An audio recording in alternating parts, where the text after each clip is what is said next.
Fakta di balik Sandra Dewi dan Harvey Mois terancam miskin. Ini daftar aset berharga yang disita dan diblokir. Deretan properti mulai dari tanah hingga bangunan milik artis Sandra Dewi kini telah disita. Dilansir dari Tribun Style, hal ini merupakan buntut dari kasus dugaan korupsi yang menjerat suaminya, Harvey Mois. Tak hanya itu, mobil mewah hingga logam mulia juga ikut disita buntut dugaan keterlibatan Harvey Mois dalam tindak pidana pencucian uang. Kekayaan Sandra Dewi dan Harvey Mois pun perlahan semakin berkurang, seiring dengan kegiatan penyitaan barang-barang mewah milik mereka. Rekening Sandra Dewi dan Harvey Mois juga diblokir setelah penetapan status tersangka.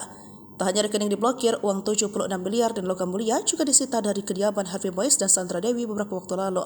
Adapun Direktur Penyidikan Jampitsus Kejaksaan Agung RI Kuntadi memastikan telah melakukan pemblokiran aset Harvey Mois. Bahkan aset seperti kendaraan mewah milik Harvey Mois pun turut disita.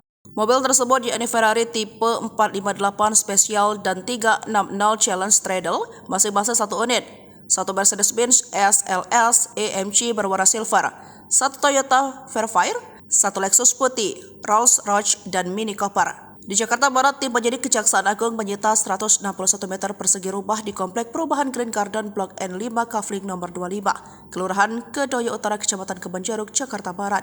Di Senayan, tim penyidik menyita rumah Harvey seluas 483 meter persegi, berlokasi di Senayan, Residence Blok A nomor 16 RT 9 RW 7, Kelurahan Grogol Utara, Kecamatan Kebayoran Lama, Jakarta Selatan.